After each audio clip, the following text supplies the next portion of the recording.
ملک سلیم وزیرآباد کے رہنے والے ہیں۔ یہ عین جوانی میں جاپان چلے گئے، نوکریوں سے عملی زندگی کا آغاز کیا اور اپنا کاروبار شروع کیا اور پھر آہستہ آہستہ کامیاب ہوتے چلے گئے۔ یہ جاپان کے صوبے فوکوشیما کے ٹاؤن اواکی میں رہتے ہیں۔ چین سے اپنی گاڑیاں بنوا کر لاطینی امریکہ اور افریقہ کے ملکوں میں بھجواتے ہیں اور سالانہ 30-40 ہزار گاڑیاں بیچ دیتے ہیں۔ یہ 35 برسوں سے جاپان میں رہتے ہیں، لیکن ان کا اپنے شہر سے رابطہ نہیں ٹوٹا۔ یہ وزیرآباد میں ویلفیئر کے درجنوں چھوٹے بڑے پروجیکٹس چلا رہے ہیں، ان میں دسترخوان بھی شامل ہے۔ وزیرآباد میں روزانہ سینکڑوں لوگوں کو عزت کے ساتھ کھانا کھلاتے ہیں۔ میں پچھلے ماہ جاپان گیا تو برادر عرفان صدیقی مجھے ان کے پاس لے گئے۔ ان سے ملاقات ہوئی تو ان سے دوستی ہو گئی۔ میں سمجھتا ہوں دوست بھی رزق کی طرح ہوتے ہیں۔ انسان جس طرح اپنے حصے کا رزق کھائے بغیر دنیا سے نہیں جاتا، بالکل اسی طرح ہم اپنے حصے کے دوستوں سے ملے اور ان کے ساتھ وقت گزارے بغیر بھی فوت نہیں ہوتے۔ اور ملک سلیم بھی ایک ایسے ہی انسان ہیں۔ مجھے محسوس ہوتا ہے ہم دونوں نے ابھی ایک دوسرے کے ساتھ بہت وقت گزارنا ہے۔ میں جب جاپان میں ان کے دفتر میں بیٹھا تھا تو انہوں نے ایک چھوٹا سا واقعہ سنایا۔ وزیرآباد میں چند ماہ قبل ان کے دسترخوان پر ایک نوجوان موٹر سائیکل پر آیا اور اس نے موٹر سائیکل پر بیٹھے بیٹھے کیئر ٹیکر سے پوچھا کیا پکایا ہے۔ اس نے جواب دیا گوشت۔ اس کا اگلا سوال تھا گوشت چھوٹا ہے یا بڑا؟ کیئر ٹیکر نے جواب دیا گائے کا گوشت پکا ہے۔ نوجوان نے برا سا منہ بنایا، موٹر سائیکل کو کک ماری اور یہ کہہ کر واپس چلا گیا ہم بڑا گوشت نہیں کھاتے۔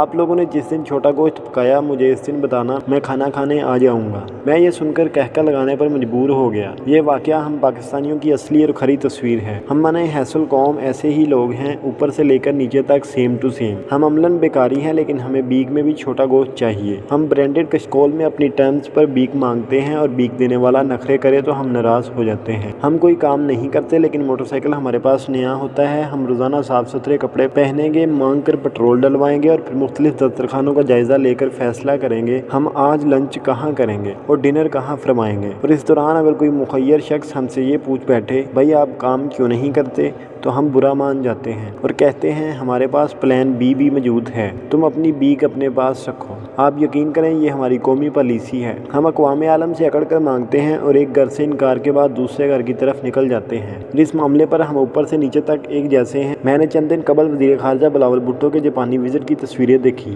ایک تصویر میں یہ پورے اعتماد کے ساتھ سینہ پھلا کر کھڑے تھے اور ایک بوڑھا جاپانی جھک کر ان کے ساتھ ہاتھ ملا رہا تھا۔ میں نے اپنے ایک دوست کو تصویر بھجوائی اور اس سے پوچھا یہ جاپانی کون ہے؟ پتہ چلا اس کا نام شن امیزومی ہے۔ یہ دنیا کی دوسری بڑی کنسٹرکشن کمپنی کوماتسو کی ٹاپ مینجمنٹ میں رہا تھا۔ یہ 35 سال پاکستان میں اس کمپنی کا سربراہ بھی رہا اور اس نے جاپان اور پاکستان کے درمیان تعلقات استوار کرنے میں بہت اہم کردار ادا کیا۔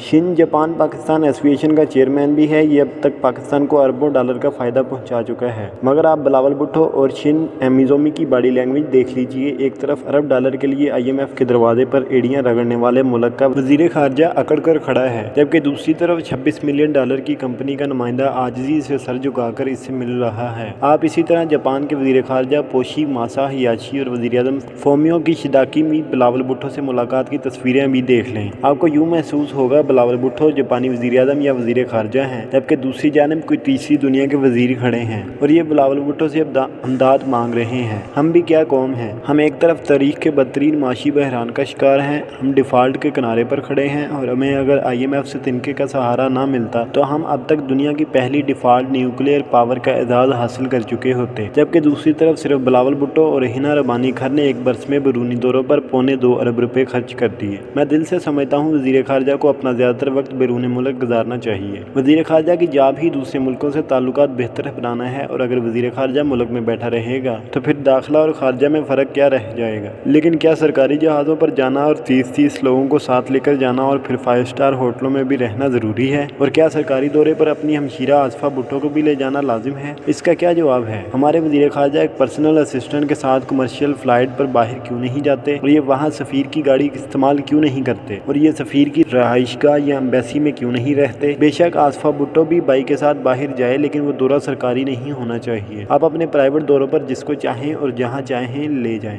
یہ ملک سرکاری دوروں پر خاندان کے لوگوں کو افورڈ نہیں کر سکتا۔ دوسرا،